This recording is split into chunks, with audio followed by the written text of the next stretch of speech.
Rabinovich.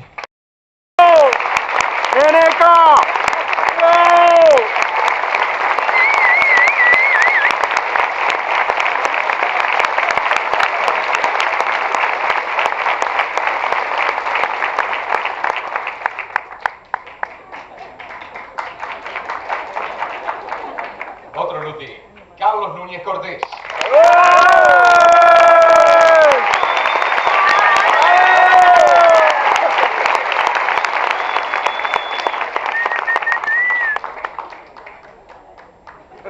Y vamos a recibir a quien va a ser moderador de esta mesa, el señor David Rottenberg. Humorista, periodista. En su bolsés, viene la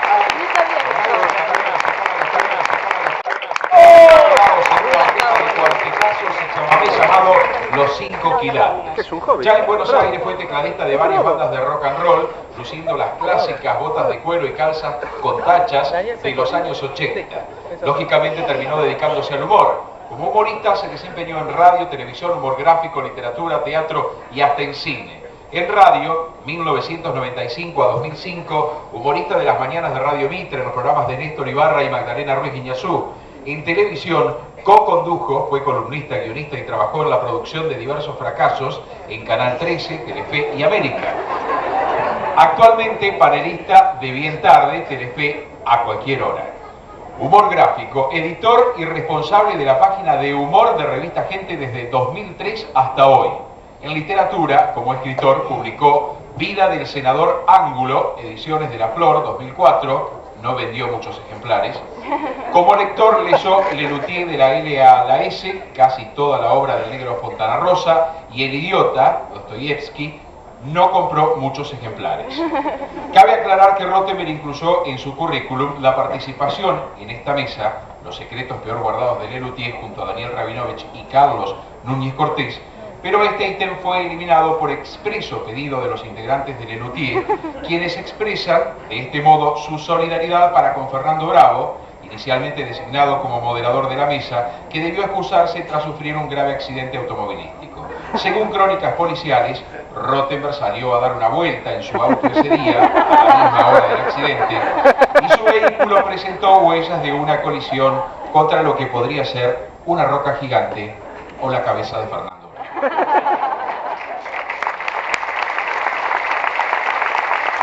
Vamos a recibir ahora también a Carlos Ulanovsky.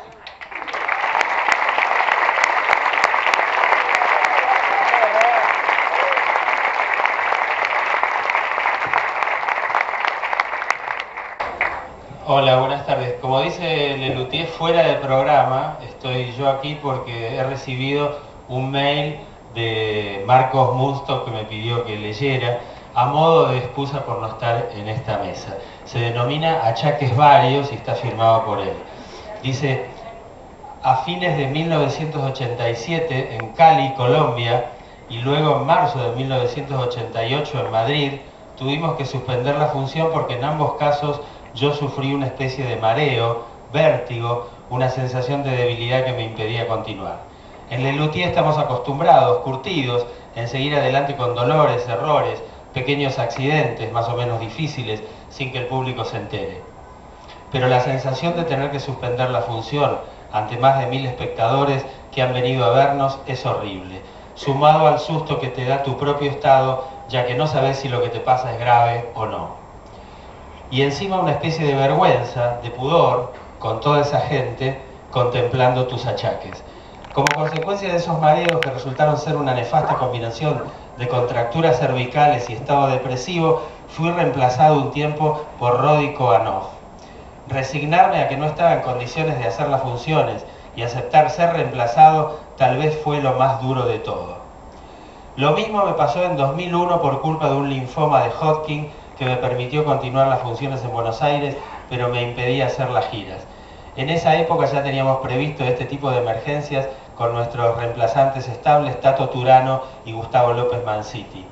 La gran bronca ese año me la agarré por perderme una gira a Madrid, Barcelona y Sevilla, y luego el viaje a Bilbao, donde nos dieron el premio Max. Los premios Max son los mayores galardones a la actividad teatral que se dan en España. Creo que de esa frustración, la de no haber podido viajar con mis compañeros a recibir el MAX, solo me consolé el reciente 8 de agosto cuando la vicepresidenta de España, María Teresa Fernández de la Vega, nos entregó la orden de Isabel la Católica en el Teatro Avenida. Otro capítulo de mis dolencias.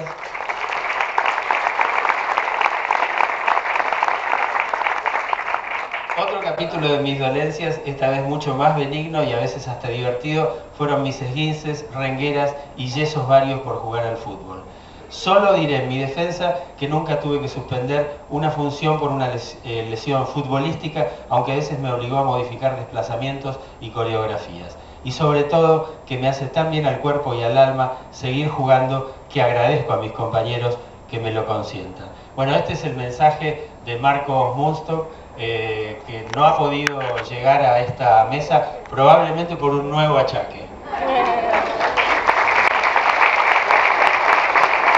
Que se divierta mucho, yo me voy a ver la mesa. Gracias, Carlitos. Bueno, yo tengo una definición para los señores, que son esos maestros ante los cuales los humoristas nos inclinamos a su paso, no solo como devoción, sino para ver si no se les cae algo y así poder desafanar un poco.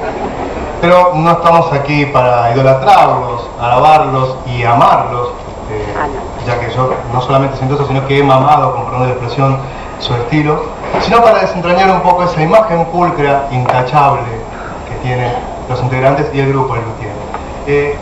¿Cuánto les costó esa imagen pulcra? Mantenerla, conseguirla.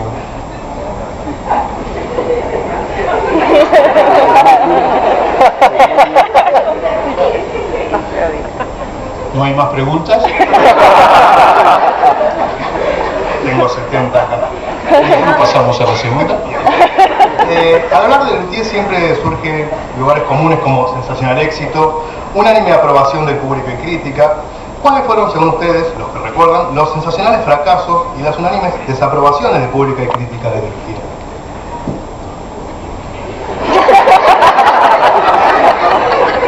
Ulanowski.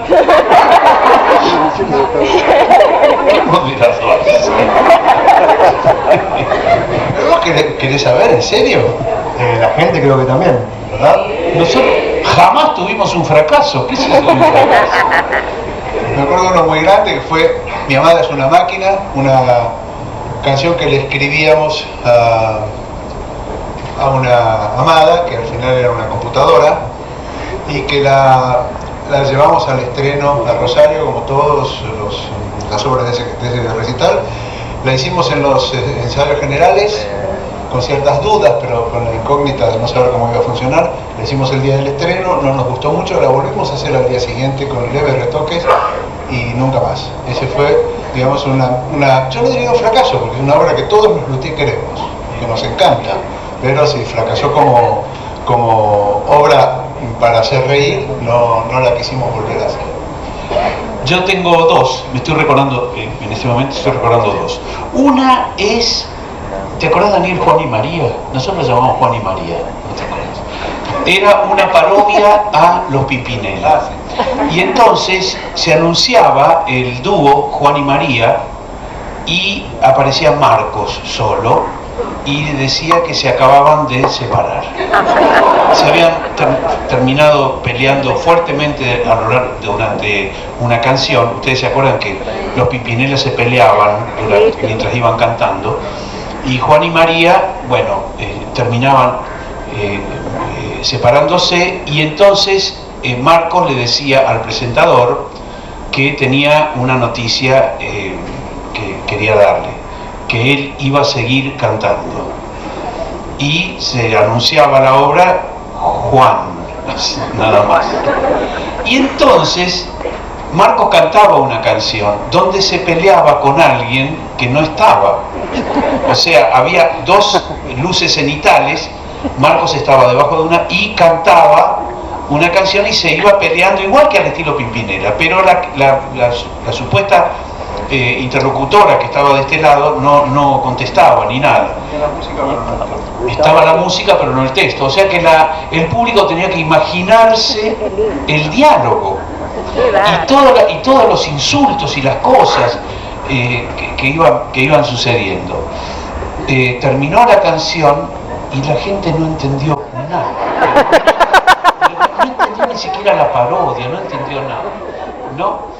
Y entonces nosotros nos acercamos y le dijimos, mira Marcos, o lo hiciste muy mal, o la obra definitivamente no sirve, ¿no? Ese fue el único día que se hizo la obra y desapareció. Y la otra es el Archibaldo, ¿te acuerdas que era un empleado de oficina que se le daba por archivar todo y cantaba, era una apuesta muy linda, la hacía Jorge Marona, una canción de esa muy suavecita, muy linda, del estilo también de Mi amada es una máquina, donde Jorge cantaba, y como era un empleado de oficina, cantaba acompañándose con el dactilófono, ¿no? Iba escribiendo una supuesta carta de amor a una empleada de oficina, a una compañera, pidiéndole perdón, todo el tiempo pidiéndole perdón, y al final se descubría que le pedía perdón porque le había estampado un sello ahí atrás. Bueno, la obra también fracasó terriblemente, se llamaba La balada de Archibaldo, si no me equivoco. Bueno, o sea que hemos tenido fracasos, y no solamente estos tres, sino unos cuantos más, ¿no? Quiero aclarar una cosa más. Estas canciones que gozan de solamente una noche de candilejas, los fans, por supuesto los fans adoran todo, lo que sirve, lo que no sirve, lo que anduvo, lo que no anduvo, pero la han llamado canciones mariposa, por lo efímero de su existencia. Muy bien. ¿Alguna vez incluyeron insultos en sus letras? Me imagino que sí, pero seguramente sería el sopenco o él es un impresentable o ese tipo de cosas. Normalmente las así llamadas malas palabras, tan revalorizadas por el negro Fontana Rosa en el Congreso de la Lengua, no las usamos. Rara vez. Hoy estaba viendo en el microcine de la Expo, creo que es el Eco, ¿no? Donde Jorge Marona y López Pucho, Jorge Marona y Carlitos lo hacen entrar a Pucho con el Eco y cantan todas las palabras que terminan artículo, y él no canta nada. Después le canté una cuarteta y cuando va a decir culo, culo y culo. Digamos, si culo es una palabra mala, ahí está. No quiero insistir, pero Branowski me pidió que sea incisivo también, y canino, ¿por qué no? Y tengo entendido que en la escena de la ira, de Blancanieves y los 7 pecados, hay un momento donde usted... Sí, en Blancanieves y los 7 pecados capitales hay una escena de fútbol, en la escena de la ira, donde hay un grupo de hinchas que cantan un coral. Y lo que lo salva, el coral, la letra del coral es hijo de puta, nada más, pero bellísimamente armonizado a 4 voces. Sí. Y en polifonía barroca, ¿no? Una cosa así, o sea que eso lo redime de alguna manera. Y lo curioso es que eso es cantado por un grupo de hinchas, que ya sabemos que no dominan demasiado la polifonía. ¿Le ha pasado, por ejemplo, que en otros países algunas palabras incluidas en las letras sean tomadas como insultos? ¿México, por ejemplo? Ah, sí, ¿sabes a qué se está refiriendo? Pero no es una palabra. Encender Claro. bolsas. No, es una cosa muy grosera en México. Nosotros en alguna parte de cartas de color hacíamos pam, para, pam, pam, que es muy conocido eso, ¿no? Chin, chiquitín, chin, chin, chin. Y en México eso va como letra de un insulto, ¿no? Como música. Como música. Sí. Siempre, o sea, la única letra que le cabe a esa música es chinga tu madre, Cabrón. Es lo previo a los tiros o al cuchillo, es un necesario anterior. La primera vez que lo hicimos no lo sentimos muy bien. Hablando de México, una vez estábamos en Guadalajara, en una gira de la prehistoria, de los 80, quizá un poco antes.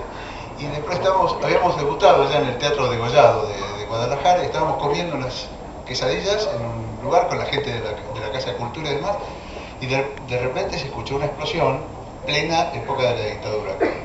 Y después otra, y después ¡pum, pum, pum, pum! Eran obviamente tiros, disparos de arma de fuego.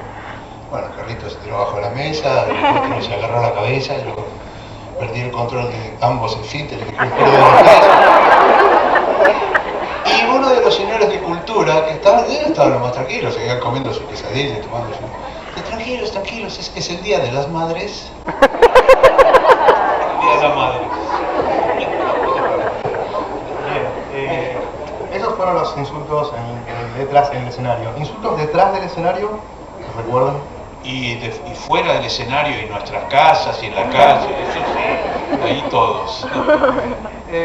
Carlos, ya que está hablando, el alumno Carlos, ¿es verdad que fue víctima de serruchadas en el escenario? Ah, sí, no, yo mismo me infligí una herida con un serrucho en mi mano izquierda, creo, sí. Sí, en la campana sonera tenía que usar un serrucho para cortar como los dibujitos animados, que se ve un serruchito donde está sentada una persona y de pronto aparece un serrucho, da toda la vuelta y desaparece el tipo que está sentado. Nosotros queríamos hacer el mismo efecto con una campana que era inalcanzable y había que tocarla y no había manera de llegar a ella. Entonces yo aparecía con un serrucho de utilería, de madera pintada, de plateado, lo metía en una ranura y hacía como que cortaba alrededor de la campana, después golpeaba un mecanismo de un escape y eso me caía la campana sobre la cabeza y ahí terminaba la obra. Un día el serrucho se quebró, no hubo tiempo de construir otro y mandé a un asistente, le dije, andá y compré un serrucho en la primer ferretería que encuentres, rajando y volvé para acá porque tenemos que hacer la campana. Comprá el mejor que encuentres, el más filoso.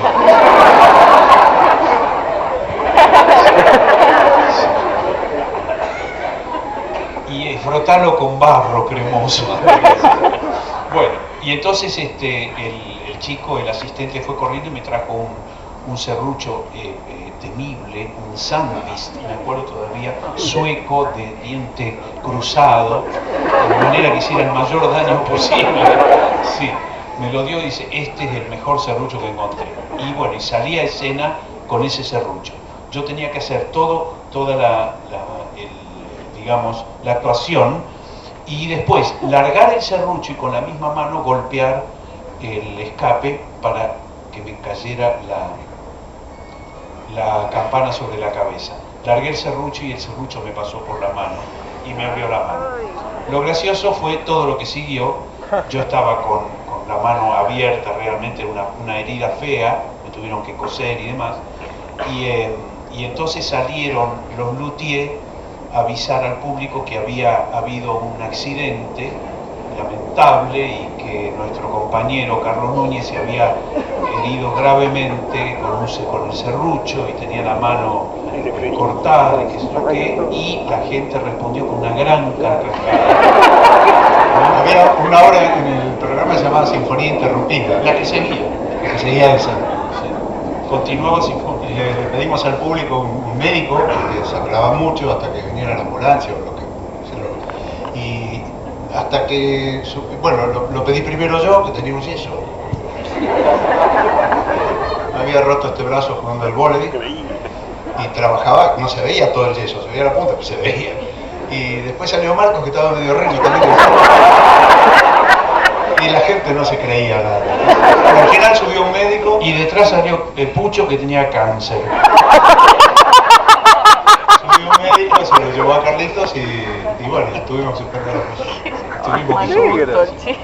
Pero hasta que la gente cayó en cuenta que realmente había pasado algo que no estaba en el guión, costó mucho convencerlo. Bueno, siempre se habla se admira la perfección y la precisión de los espectáculos. De hecho, los van estrenando, mechándolos en espectáculos anteriores, van probándolo. ¿Qué pasa, o si recuerdan algún momento donde haya habido una laguna importante, algún pifie importante, un olvido importante. ¿Cuál es el peor que recuerda? Hubo muchos en la historia, pero la enorme mayoría, diría el 99%, son imperceptibles para el público. Los que lo vivimos en el escenario nos tapamos de sudor y nos morimos de miedo, porque uno nunca sabe cuándo termina la laguna, sabe cuándo la está teniendo. Pero hubo algunas memorables. Hubo un par de perdidas mientras estábamos tocando en tuyo. Bueno, pero esa no fue nos perdimos y bueno, intentábamos retomar y no sabíamos dónde. Y hubo 2 o 3 de esas larguísimas. Cuando digo larguísimas, por supuesto la gente se averiguó todo. Después hubo una, cantaba en el bolero Perdona, que era el bis del espectáculo. Cuando empezamos a cantar el bolero, y yo cantaba una letra que era: no querría con Esther seguir viviendo, lo que hizo ya no puede perdonarse. Y en vez de decir lo que hizo ya no puede perdonarse, dije, esa tarde, y ahí me paré, porque dije, ya, ¿cómo la arreglo? No la puedo arreglar. Ahora, al parar ahí, implicaba que tenía que parar el trío, volver a empezar, y me puse un poquito nervioso, entonces me olvidé toda la letra. Toda. Pero como estaba lo más tranquilo, estaba pasando una buena época de mi vida, había superado un año muy duro, que fue el de mi infarto. En Barcelona estaba fenómeno, sentía fenómeno, digo, qué bueno esto, que me fui del escenario, me serví un té, y me senté al costado y les hice señas a ellos de que no tuvieran miedo, que estaba bien, pero que no me acordaba nada.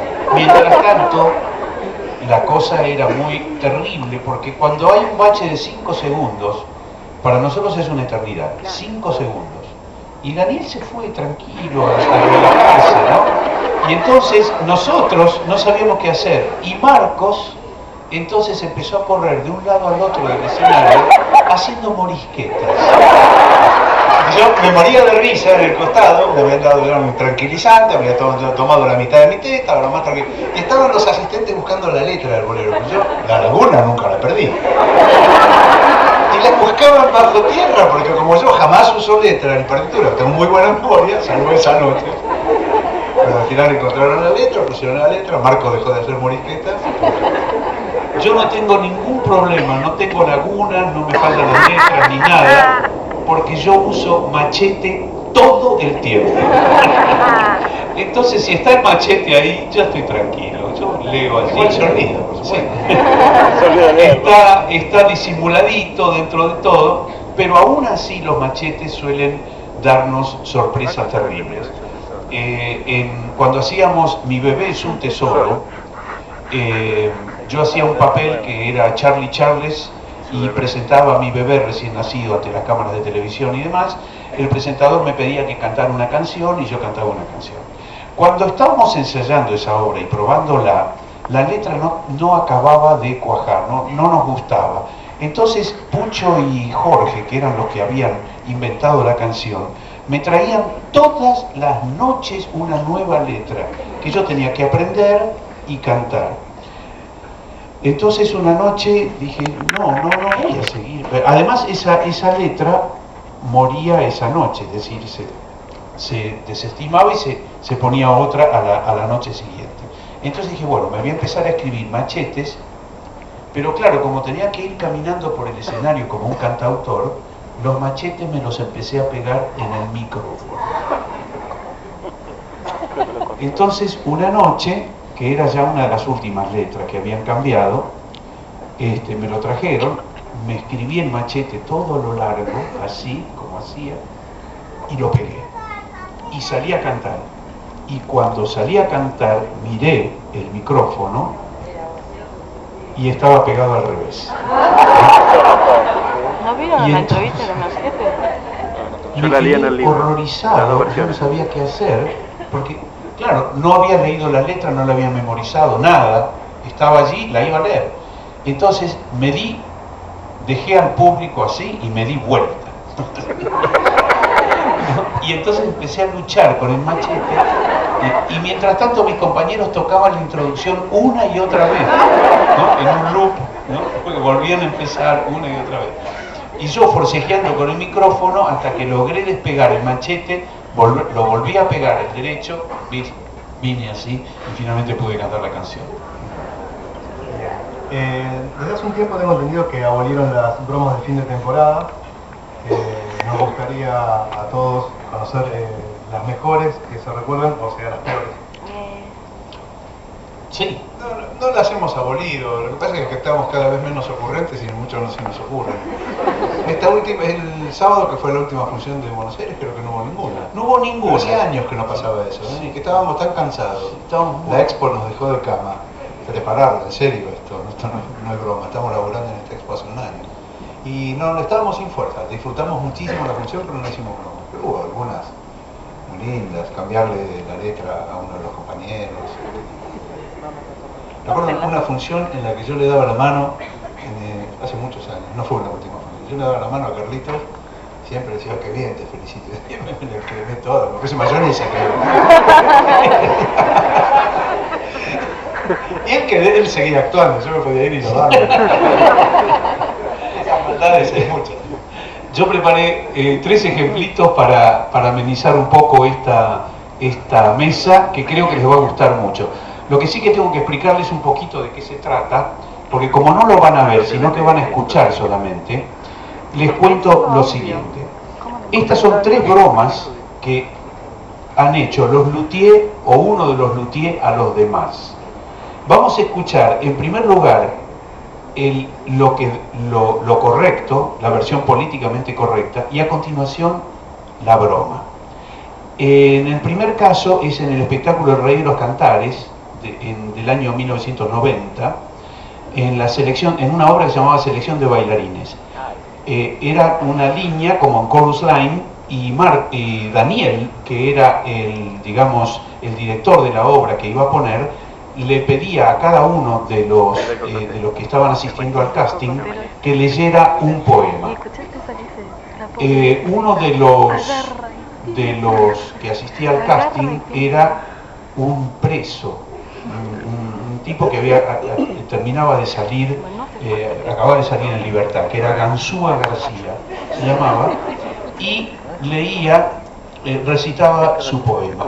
Un poema que decía, pobre viejecita, tiene frío, refugiosa, aterida bajo el puente, etc. Un poema terrible, desgarrador. Mientras tanto Pucho, que estaba al lado, se iba acongojando con el problema y empezaba a llorar.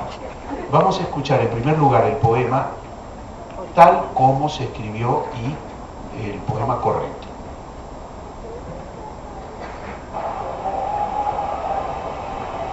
Gansúa, ven aquí. La goma de mascar.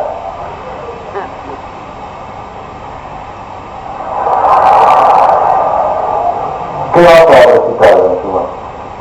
Puedo recitar varios artículos del Código Penal. No, el famoso poema La pobre viejecita. ¡Pobre viejecita!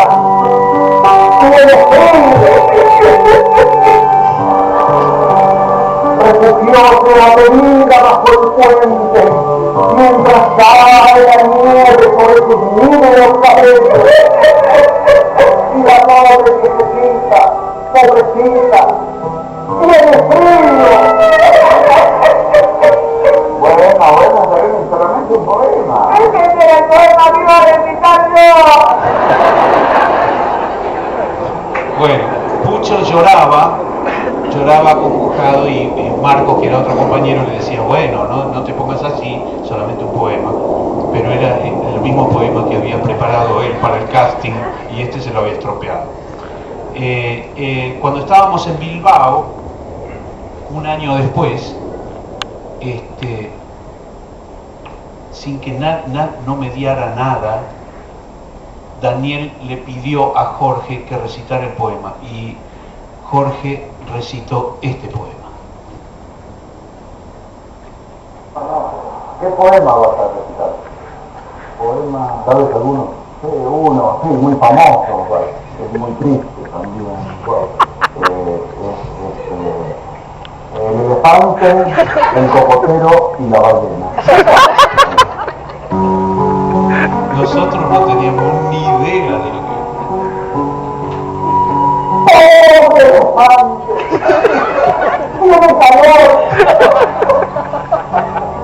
Refugióse quedándome agobiado bajo el cocotero, mientras caen los cocos sobre su noble cabeza, y el pobre elefante tiene sabor. Pucha, tenía que llorar. Estaba muerto de que... Es solamente un poema. ¡Un poema que va a dedicarlo! Sí, Marcos no podía decir que bueno, solamente un poema. No aguantaba porque nadie esperaba ese poema en ese lugar, ¿no? Bueno, este otro es del espectáculo Un encanto con humor. Es un energúmeno representado por mí en ese momento, que cree ver marcianos, que se encontró con marcianos. Entonces acude a un programa de televisión, el presentador le pregunta cómo eran los marcianos. Y bueno, él solamente atina a decir, los marcianos sí, estaban allí, los vi junto a su nave, fue maravilloso, me permitieron tomarle un rollo entero de fotografía. Y ahí pasa la historia inmediatamente y sigue. Una noche yo estaba muy inspirado, no sé qué habré tomado, qué sé yo, y entonces Marcos me dice, pero ¿cómo eran los marcianos? Se supone que yo nunca le decía cómo eran los marcianos, pero ese día se los describí. Y Marcos no pudo seguir hablando. Vamos a escuchar en primer lugar, como siempre, el primer bocadito de la descripción del marciano tal como era. Esa misma noche la nave marciana aterrizó y sucedió el encuentro del que hablaba. Y ahora sí, en frontera de la ciencia, en un primicia exclusiva, tengo el gusto de presentarles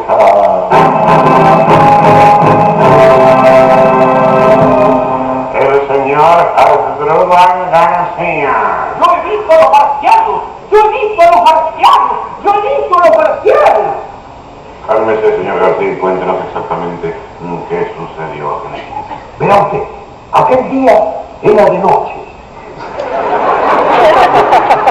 Pues yo regresaba con Griselda, con mi mujer, en mi auto a mi casa, cuando de pronto el motor se detuvo. Y tengo entendido que su reloj también se detuvo. También se detuvo. Exactamente cuando vio a los marcianos. No, como un año antes. ¿Y usted qué hizo? Lo tiré. ¿Qué hizo con los marcianos? Ah, con los marcianos. Entonces los vi, estaban allí, junto a su nave. Fue maravilloso. Ellos se mostraron muy amigables, y me permitieron tomarme un rollo entero de fotografía. Y después se acercaron y me entregaron una canción. Ponemos el segundo, ¿sí? Tal como les dije, una noche, esto fue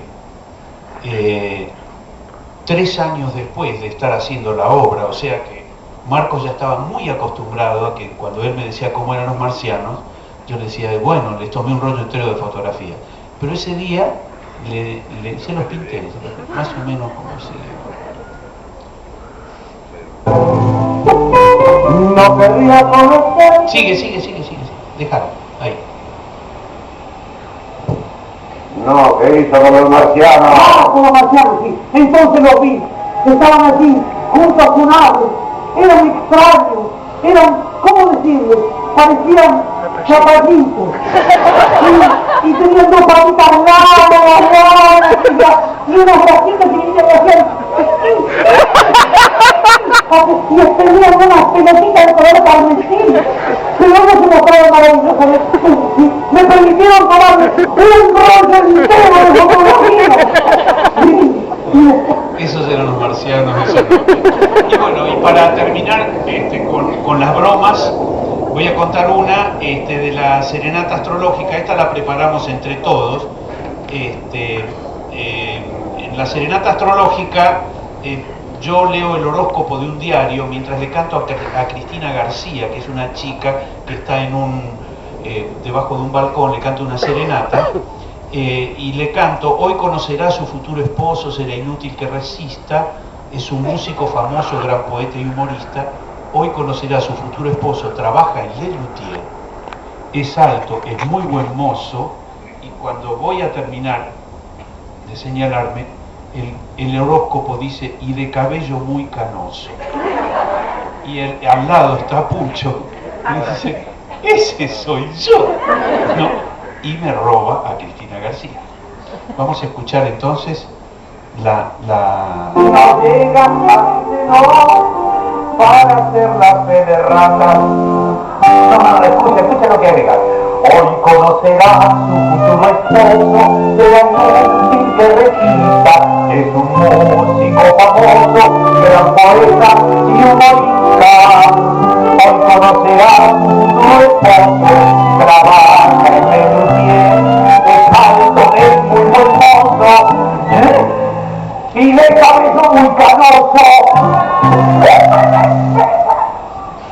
Bueno, y ahora, una noche, yo estaba enemistado con Pucho, y entonces le cambié levemente el final y canté la canción. Él estaba obligado a saltar y decir, pero ese soy yo. Escuchaba.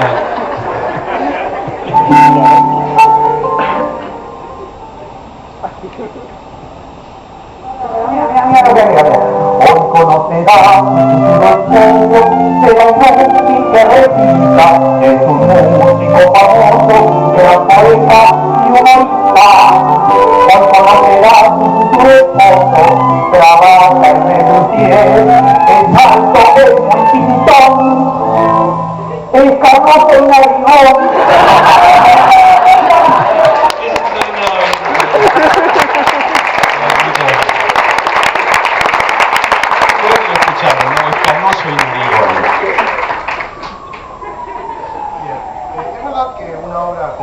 Fue eliminada de nuestro repertorio debido a que uno de los integrantes de Lelutier no podía dominar sus ratones. El canoso y narigón. Las ratas. ¿No te acordás? ¿Vos te acordás de algo? Bueno, algo de eso hubo. La obra era el oratorio de las ratas, o el oratorio. Era toda una historia de ratitas. Era la historia del flautista de Amelín al revés, ¿no? O sea, el flautista de Amelín se llevaba las ratas y las eliminaba de un reino donde había proliferado. En este caso, cuando se contrataba a este flautista, lo que hacía era una especie como de no sé, se empezaban a reproducir de una manera incontrolable y llenaban al reino de ratas y demás. Fue una obra llena de juegos de palabras y de distintas músicas, una obra que costó muchísimo trabajo y que particularmente a mí me gustaba mucho y a Marcos también, pero a Pucho le causaba un profundo disgusto, ¿no? Estaba francamente asqueado, ¿no? Y me decía, ¿cómo puede haber un personaje que sea querible y que sea un ratón? Y yo le dije, mirá, hay algún caso en la literatura que se ha dado. Bueno, pero él realmente no le gustó mucho, no le resultó agradable y bueno, igual hay una ley en Lelutier que dice que la obra se estrena, igual, pase lo que pase, opine lo que opine, se estrena y el veredicto final lo da el público. Y bueno, la estrenamos en Santa Fe una noche y no tuvo mucho eco, así que se quitó del espectáculo. Según me contaron, Lelutier jugaban al truco antes de salir al escenario y alguna vez hasta demoraron el comienzo de una función porque no terminaban la partida. Esto se abre en 3 preguntas. A, ¿cuál fue el score final? B, ¿qué opinaba Lelutier que quedaba afuera? Con 5. Y si alguien echó la falta, es decir, vamos, echamos la falta porque la gente fue esperando. Yo me quedo afuera. Era el único que no jugaba. No, se jugaba el truco hasta la hora de bajar a hacer la función, pero claro, si el partido estaba sin terminar, había que terminarlo. Entonces empezaba la función un poquito más tarde. No mucho, siempre son 5 minutos, una cosa así. Pero tuvimos la costumbre de jugar al truco durante años y nos divertía mucho y sobre todo como, digamos que licuaba un poco la tensión o los nervios antes de la función, porque por más que todos decimos que no nos mueve, que siempre estamos un poquito tensos por acordarnos la letra, en fin. Entonces el truco era como que nos divertía mucho y nos aflojaba. Estoy investigando acerca de algunos instrumentos informales y hay uno que me falta, que vi por ahí un aviso en un desarmadero de la provincia de Buenos Aires que venden restos de compadezco. Quería saber cómo era el instrumento y por qué lo hicieron sonar. El compadezco era un instrumento muy complicado que hicimos para una obra que se llamó El vuelo del moscardón, un instrumento que era una máquina de no hacer cosas. Iba fracasando cada vez que tenía que hacer algo, fracasaba. Y terminaba desarmándose toda en el escenario. Y fue también debut y despedida. También creo que hicimos una segunda función, pero no salió de ahí. Pero yo creo que también pasa lo de los instrumentos cuando la obra no es muy graciosa, porque El vuelo del moscardón no era una obra muy graciosa. Si hubiera sido muy graciosa, creo que hubiéramos mejorado el instrumento. No fue el caso, fue una de las obras que quedó en nuestra historia así, guardaditas.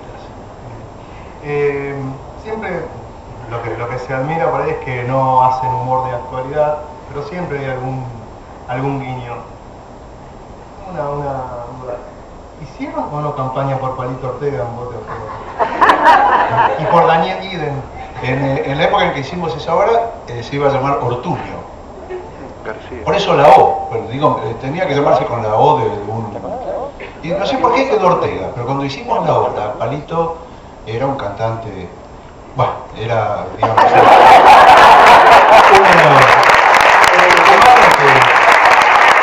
escribía canciones sumamente populares, que había trabajado en televisión y demás, pero realmente no era político, no era el estadista que fue luego. Y Daniel era un muchacho que estaba haciendo la revolución en la selva, que apenas lo conocían los revolucionarios y algunas personas que estábamos más o menos al tanto de lo que era el movimiento revolucionario latinoamericano. Cuando Vote a Ortega, porque al final se llamó así, llevaba creo que su segundo año, ya estaba por terminar, pero que recién ahí empiezan las obras nuestras en España, Daniel había ganado la revolución y era presidente de Nicaragua, y Palito había ganado las elecciones y era el gobernador democrático de Tucumán. Lo pensamos mucho si no cambiarle el apellido. Después dijeron, no, que se lo cambien ellos. Y lo que sí hicimos fue poner, nunca trabajamos en Nicaragua, nunca. Es una pena, pero sí en Tucumán. Y en Tucumán pusimos un papelito, un insert, como se llama, en el que decía exactamente eso. Cuando Lelutier compuso Vote a Ortega, ni Daniel presidía Nicaragua, ni Palito gobernaba Tucumán.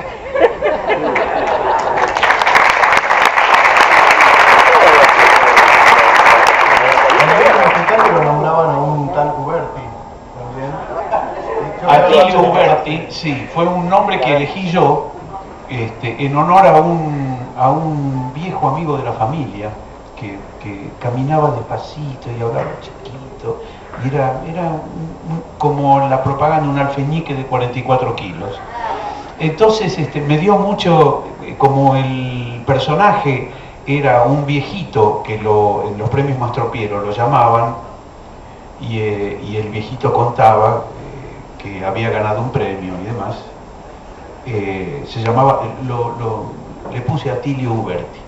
Y Daniel me hacía a mí la entrevista, me decía, venga don Atilio Uberti, cuéntenos. Bueno, y él contaba. Cuando apareció este asunto de la valija, me llamó Marco por teléfono y me dice, Carlitos, ¿leíste el Clarín de hoy? Me dice, a Uberti lo casaron con un palo dólar. Digo, ¿cómo? ¿Qué? Yo no había visto el nombre de Uberti, había visto la noticia por allí. Me dice, sí, hay un funcionario del gobierno. Nosotros jamás hacemos un chiste que aluda a una cuestión como esta, ¿no? Algo que haya sucedido recién, ni siquiera en los últimos años. Es decir, los nombres los inventamos todos, son nombres genéricos.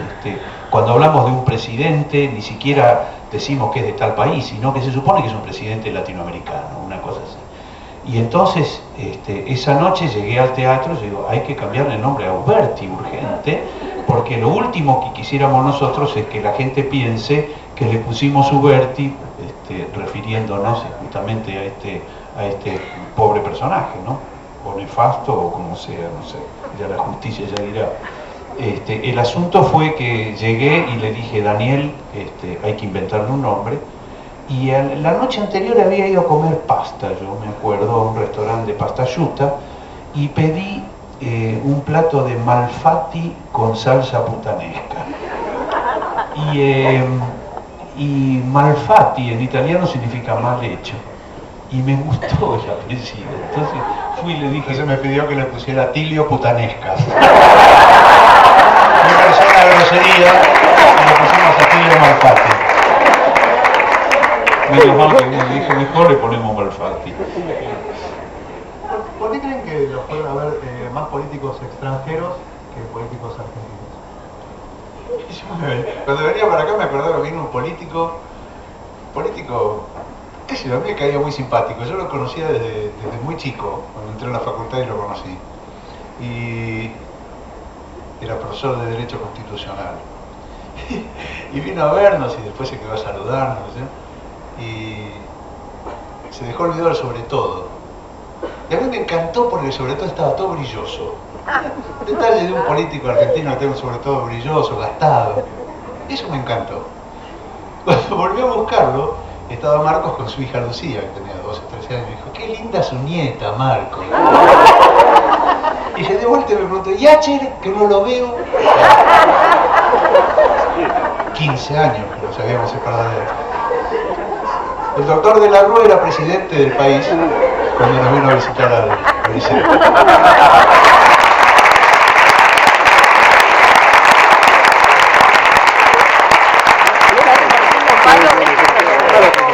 Bueno, ya voy terminando mientras la gente prepara unas 40 o 50 preguntas más para hacerle. ¿Cómo se llama el colectivo acosador de los medios? Si alguno sufrió un acoso mediático.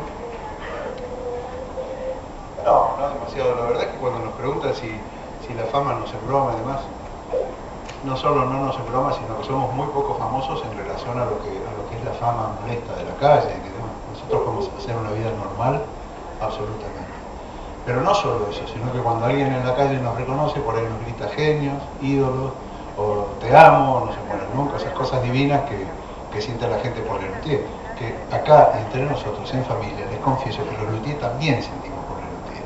El otro día hubo una mesa muy linda acá, en la que el que fue nuestro psicoanalista, Fernando Ulloa, dijo que Lelutier siempre ha sido un sexteto. Son los 5 tipos que son Lelutier y Lelutier.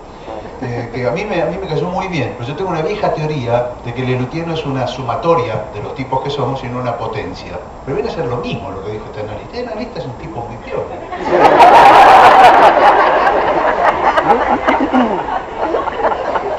Yo no pienso eso, ¿no? ¿Alguna vez tuvieron un momento bochornoso en televisión, como invitados a un programa? Bochornoso a ustedes. No hablo del picnic en Mirta Legrand. Claro, vos sabés que la gente piensa, uy, el día que le llevaron a Mirta Legrand, y resulta que hay que decirlo de alguna manera. Todas esas cosas se planean por anticipado y se le dice, ¿no? Ojo que vamos a aparecer de tal manera, o en el último bloque te vamos a subir las mesas arriba de las sillas arriba de las mesas, como en los bares a las 4 de la mañana cuando cierran, o todo ese tipo de cosas. Pero la gente lo vive como lo que le hicieron a Mirta, ¿no?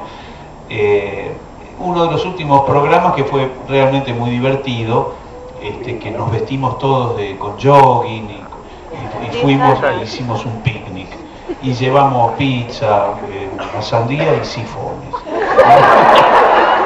Y Mirta se prendió, comía las empanadas con la mano, agarraba las se aceitunas. prendió, sí, cada uno llevaba la jaula del loro y qué sé yo. Y yo me acuerdo que en ese programa, eso sí que no se me ocurrió en ese momento, lo habíamos llevado off, el ¿no? Porque se suponía que era un picnic, después nos dijeron que iba a ser en los estudios. y entonces comíamos sándwiches de milanesa y yo le ponía off. No fue así, lo voy a contar cómo fue. Estaba con el sándwich así, mirando a la cámara, y cuando veía que había una cámara que le prendía, así agarraba el off y decía, con el aire, así que seguía comiendo el mismo sándwich. Y a la cuarta vez que sabía que ya lo habían visto echarse abrió, cuando vio que la cámara le prendía el off, abrió, le echó off, lo tapó y se lo empezó a comer. A ver, lo cual todos empezamos a decirle, no, es riquísimo, decirle, pruebe, y nos convidaron. Hablando de Mirta, al principio hubo un par de espectáculos donde hubo mujeres. ¿Por qué nunca incluyeron más mujeres en vuestros espectáculos? Se ofenden. El primer... Lelutier es un grupo cerrado, no es un grupo que esté abierto a integrar gente o no. Somos lo que somos. Se armó digamos, lo armamos 4 que estábamos en el Musicisti y éramos hombres. Todos, en el Musicisti éramos todos hombres, salvo una cantante que estaba o no estaba en el grupo, ¿no? Y después en el año 68, que yo me tomé licencia para terminar mi carrera en la Facu, Lelutier tomó a 2 personas para reemplazarme, una mujer y un hombre, una violinista y un actor, un cantante. Pero estuvieron un año y se fueron. Cuando yo volví, digamos, el grupo volvió a ser lo que era, no está abierto. Neneco, Blancanieves y los 7 pecados capitales, naturalmente necesitábamos 2 papeles femeninos, que eran Blancanieves y la madrastra. Y fueron dos chicas, Moira Bartoli, la actriz, y Alicia Rosendorn, que hizo de madrastra. Inclusive la mujer, no sé si te acordás, la mujer de Rubén Berna, sí, Liliana Piedeferri, tocaba muy bien el piano, y como yo en esa obra tenía que hacer muchos papeles actorales, la contratamos a ella de pianista. O sea que hubo, yo te diría que por lo menos 6 o 7 mujeres pasaron por Lelutier, o por las obras de Lelutier. Pero es cierto que el grupo es un grupo que está cerrado desde hace muchísimos años. Digamos, si entra alguien es porque alguno de nosotros está enfermo, hay que reemplazarlo. Lo que sí es que nos encanta hacer papeles de mujer. Siempre es siempre gente que quiera hacer antes de que nos pregunten, nos mandó Jorge Marona. Me mandó una cosa, dice, en el parque de atracciones en febrero del 94 en México, buscando un laberinto, le pregunto al encargado de uno de los juegos, dígame señorita, ¿este laberinto de aquí enfrente es el único que hay en todo el parque? Sí señor, pero también hay otro más allá. En un restaurante, por favor camarero, ¿la diferencia entre camarón y langostino está en el tamaño? No señor, lo que pasa es que uno es más grande que el otro.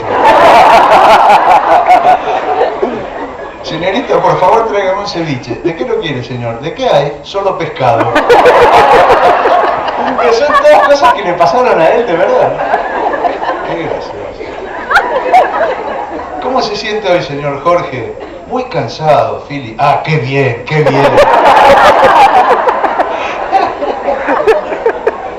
En el ascensor del hotel. ¿Ustedes son italianos? No, no, señora, somos argentinos. Igual hablan bastante bien el castellano.